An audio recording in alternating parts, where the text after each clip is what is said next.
মাশাল্লাহ, কোনো ওভেন ছাড়া হ্যান্ড ভিটার ছাড়া চুলায় তৈরি এত স্পঞ্জি অ্যান্ড নরম তুলতুলে কেকটি। এই কেকটি দেখতে যতটা লোভনীয়, খেতে কিন্তু তার থেকেও আরো বেশি মজা। আমি এই কেকটি প্রথমবার বানিয়েছি এবং প্রথমবারে এত সফট, ভাবতে পারছেন তো? দেরি না করে চলুন দেখা যাক কিভাবে বানিয়েছি।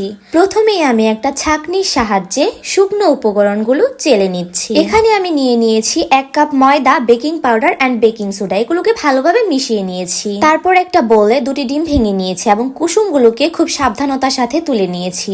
কিছুক্ষণ পরে অল্প অল্প চিনি দিয়ে খুব ভালোভাবে ঘুরতেই হবে যতক্ষণ না পর্যন্ত একটা ফোমি ভাব চলে আসে। তারপর এখানে দিয়ে দিয়েছি কুসুম অ্যান্ড দিয়ে দিয়েছি ভ্যানিলা ফ্লেভার। এগুলো সবকিছু একসাথে খুব ভালোভাবে মিশিয়ে দিয়েছি এবং অল্প অল্প করে সেই শুকনো উপকরণগুলো ঢেলে দিয়েছি।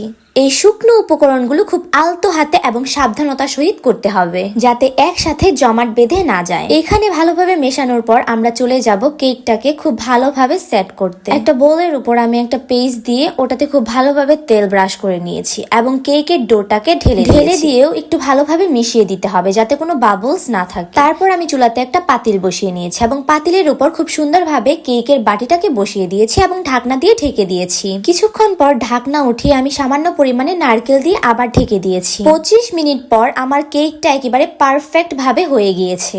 কেকটাকে আমি নামিয়ে হালকা একটু ঠান্ডা করে সাইড দিয়ে ছুটিয়ে নিয়েছি এবং একটা থালার মধ্যে ঢেলে নিয়েছি।